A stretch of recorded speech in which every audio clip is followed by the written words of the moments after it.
The What Up Doe Show. Your commentary on sports, entertainment, and alternative news. Yeah. Shimon with it. Hey, it's the What Up Doe, the What Up Doe, the What Up Doe Show. Yo, what up, though, y'all? It's a Monday morning, and I am just chilling today, so don't expect as much energy as you normally get. And that's not good, because I normally don't have a whole ton of energy unless I'm coming home for lunch and rushing through my show. Anyway, I just want to get straight to my birthday shout-outs. I got a homeboy from way back, Tony Roberson, Anthony Roberson. We graduated high school together. What up, man? Julie Nelson, my niece, my boy Daryl Moore. He and I used to be real close back in high school. We graduated together as well, and also the beautiful Ashley Elizabeth. Happy birthday to all of y'all. And like I said, I'm gonna just move right along, man. So let's go on and get this party started. What Up Doe Sports. I know y'all heard me take a deep breath. What Up Doe Sports? We're gonna spend a little bit of time a little more time in sports today than normal. Michael Sam, y'all know who Michael Sam is, right? He's the gay dude, the openly gay football player, the first openly gay football player to be drafted by the NFL. He was now cut by the NFL. The St. Louis Rams cut Michael Sam over the weekend. He will likely end up on the Rams practice squad, however, if he's not picked up to another roster. If he is picked up by another team, he would have to be part of their 53-man active roster, which would be history. And even if not, he will likely end up back on the Rams practice squad, since he did lead the team in sacks during the preseason. That would also make him the first openly gay NFL player as well. So either way, history is on its way for the young Michael Sam. Whatever. You know how I feel about it, but I'll say okay, I'm a little proud of him. A lot of teams are saying they're shying away from picking him up because they don't want the media attention, and I don't blame them, because I wouldn't want the media attention either for some guy that's going to ride the bench. It's like Tim Tebow on headers. USA Basketball was down at halftime 40-35 versus Turkey, and Twitter was ablaze with concern and jubilation from the people that was rooting for Turkey, or the people that just root against USA because there's too many black guys on that team there. They're prima donnas, they're black and making too much money. But then in the second half, reality sank in, and a 98-77 drubbing was the final result, and some are still proud to say they led at halftime. Reminds me of a debate I had at work. Somebody told me, why does NBA champions say they're the world champions? Because the NBA produces the best players in the world. The best players from the other countries are in the NBA as well. And straight up, no chaser, USA dominates basketball. That's just simple and plain. Now, if you want to have a problem with the World Series, because USA is not necessarily as dominant in baseball, that's fine. But in basketball, the best players in the world play in the NBA. Point blank, period, shut up.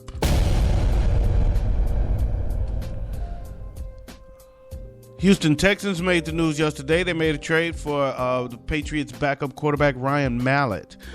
To me, this is reminiscent of when they grabbed the Falcons' backup quarterback, Matt Schaub. Stop trying to make somebody's backup your starter. Stop trying to find a star on somebody's bench. One of these days, you'll try something unique and draft your own damn quarterback. It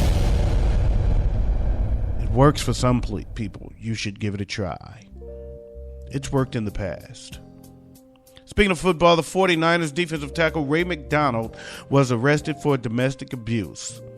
They just made this damn rule that if you're arrested for domestic abuse your first time, you get 6 games. Second time, you're out the league. And one good weekend couldn't even get past. Dude, you couldn't make it through one freaking weekend without beating up your chick. One weekend, first weekend after the rule is in, this guy is arrested for beating up his woman. Damn. The Wisconsin Badgers got Latone's hopes up. Latone Hart was all on Twitter and Facebook talking about, oh, we are dominating LSU and blah, blah, blah. And then in the fourth quarter, they turned back into Wisconsin, blowing a 24-7 lead to LSU and getting their ass beat, just like the 7:30 show is going to do against the Up Doe Show. Get their ass beat. Up Doe Entertainment. Kid Cudi was signing an autograph for a fan during his show in Chicago on Saturday night when he passed out and was carried away by several security guards. Cudi was performing at the North Coast Music Festival, and he appeared fine one moment and was laying on the floor the next. The rapper seems to be fine, though. He sent out a series of tweets after the show saying, "Mad love to the security who were there and helped me out tonight. Really awesome dudes. Thanks for nursing me back to health. I'll do it better and make sure to eat properly on show days next time. Scouts honor, man. If I scared anyone tonight, I'm so sorry from the bottom of my heart. Kid Cudi." He was probably getting stoned. He was high. He bullshitting. He was high. You know that nigga was high. I don't even know why he playing. You know he was high. Up Doe News. In Hudson, Florida, a 29-year-old stripper is facing some serious charges after deputies said she hung up on him. The Pasco County Sheriff's Office said they were searching for her missing 10-year-old daughter, Bobby Jo Boucher. Bobby Boucher? Are you serious? Did she really name her child the Water Boy? She named her daughter after the Water Boy. This got to be a joke, right?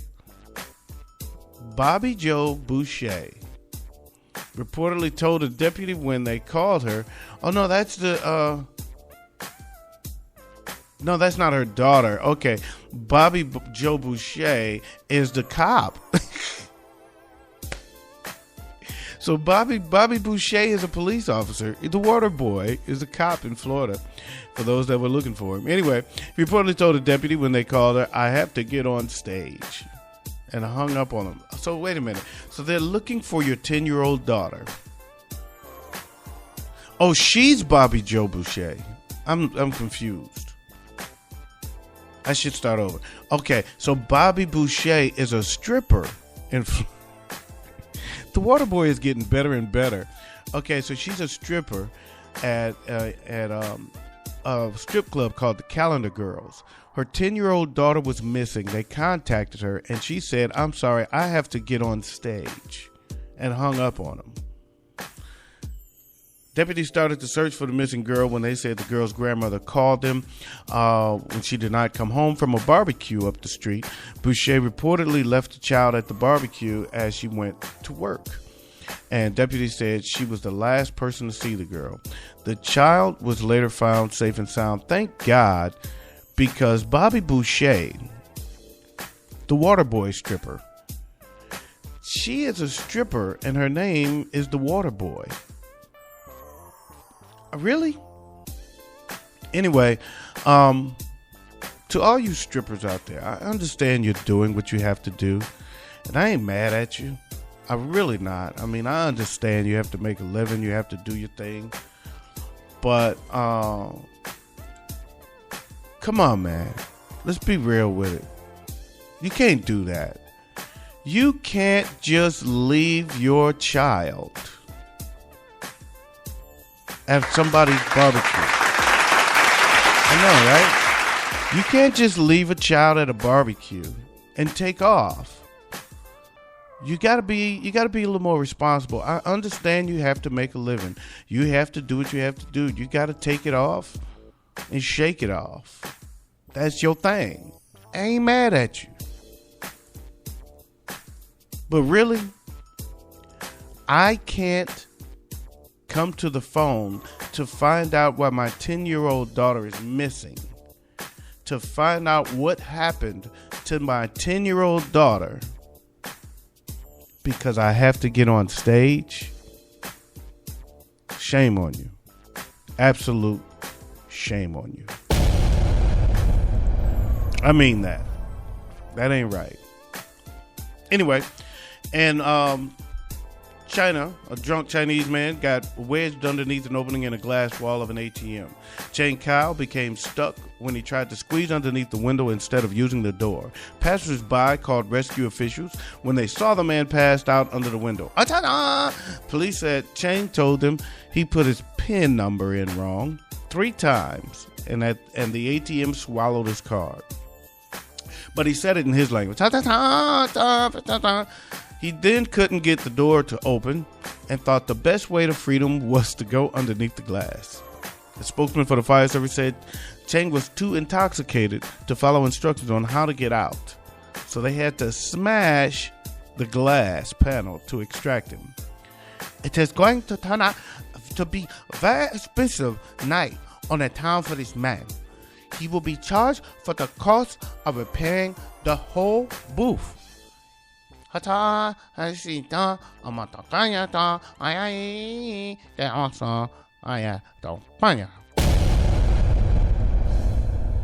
Jupiter, Florida, a woman searched for a lost pooch landed her behind bars. A 38-year-old Rebecca Altieri took her dog to a bar. The dog then took off when Altieri got drunk. So I'm getting away from this drunk bitch. So she did what any dog owner does. She called the police to report the dog was missing. Here's the catch. Jupiter police were already at the bar. A bartender had already called them to report an intoxicated patron. Want to guess who that intoxicated patron was? Altieri. So the bartender had already called the cops on her before she called the cops about her missing dog. The dog left because you drunk. They called the cops because you drunk.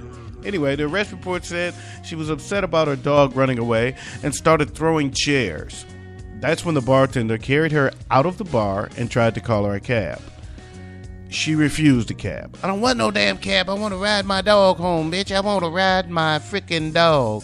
When the police got to the car, they tried to get her to call a cab or a friend for a ride home. But instead, she called 911. So this bitch called the cops on the cops. Officers told her not to call 911 again. But the arrest report shows she did it anyway. Fuck you, I need a ride. I'm calling the cops on y'all, motherfuckers. I'm calling the police on y'all. Y'all tripping. So the police were not able to find the lost dog, and the report shows she was too drunk to give a description of the dog. What he look like? Bitch, I don't know what he look like. Just get called. I'm calling the police on you, motherfucker. I don't give a damn. I don't know how the damn dog look. He look like a dog, bitch. He barks.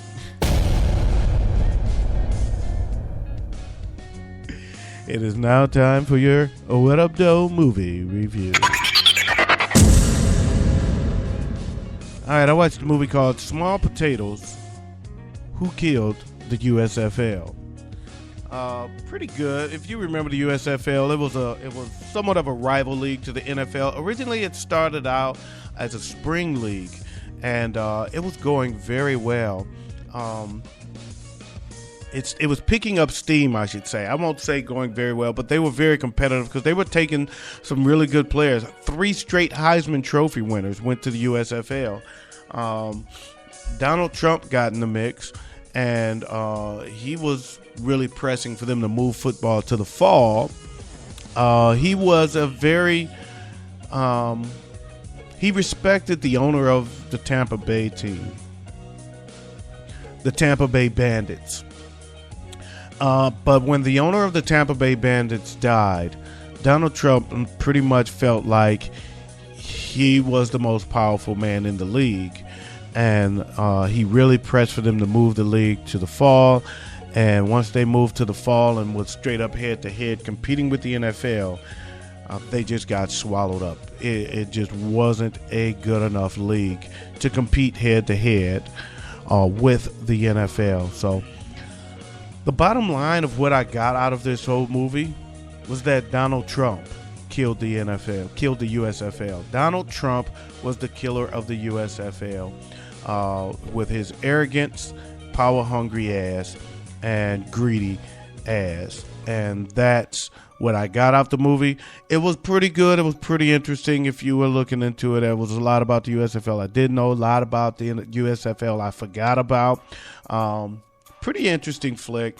I gave it a 3 out of 5. Nothing super exciting, nothing super great, nothing super insightful, but pretty good flick. So that's my What Up Doe movie review. The movie is called Small Potatoes. Who Killed the USFL?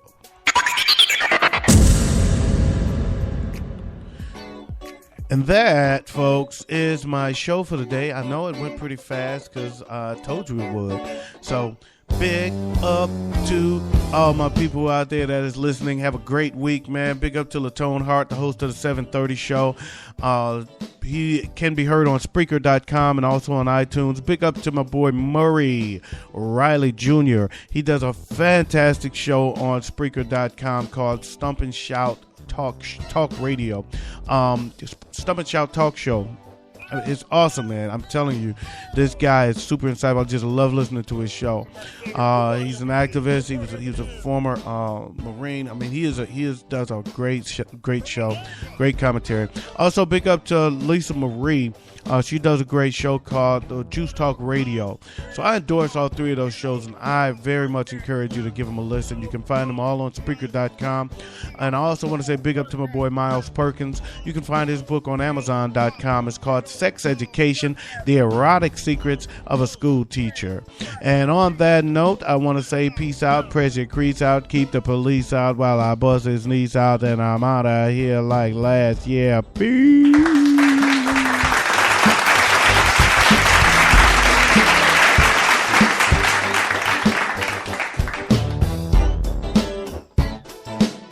Oh, and in case I don't see you, good afternoon, good evening, and good night.